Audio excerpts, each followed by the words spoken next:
بسم اللہ الرحمن الرحیم۔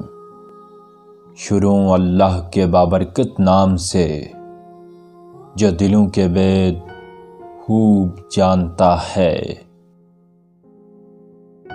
حضرت داؤد طائی رحمۃ اللہ علیہ ارشاد فرماتے ہیں، دین کو دنیا پر ترجیح دو اور مخلوق سے ملنے کا خیال دل سے نکال دو۔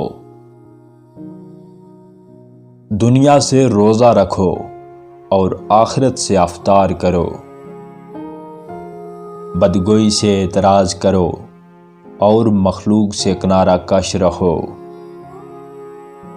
آپ نے فرمایا کہ مردے تمہارے انتظار میں ہیں، یعنی تمہیں بھی مرنا ہے، اس لیے وہاں کا سامان کر لو۔ اپنی زبان کی پوری حفاظت رکھ اور بے ضرورت بات نہ کہہ۔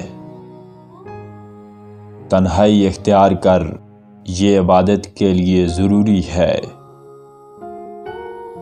جتنی سعی تم دنیا میں اپنا رتبہ بلند کرنے کے لیے کرتے ہو، کم از کم اتنی ہی سعی آخرت میں بھی اپنا رتبہ بلند کرنے کے لیے ضرور کرو۔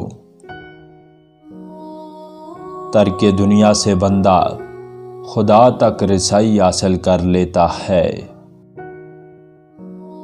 موت کو ہمیشہ یاد رکھ اور لوگوں سے اس طرح بھاگ جس طرح لوگ شیر سے بھاگتے ہیں۔ جو شخص دوسروں کو توبہ و اطاعت کی ہدایت کرتا رہتا ہے اور خود اس پر عمل نہیں کرتا، اس کی مثال ایسی ہے کہ شکار تو خود کرے اور کباب دوسروں کو نصیب ہوں۔ جس میں مروت نہیں، اس کی عبادت قبول نہیں ہوتی۔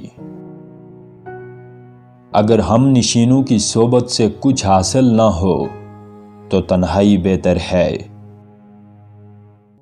دن بھر ناراستی سے بچنا رات بھر نماز پڑھنے اور عبادت کرنے سے کہیں درجے بہتر ہے۔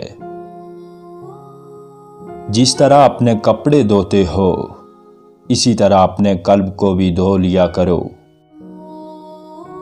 اپنے نفس کی خاطر کسی سے استدعا نہ کرو۔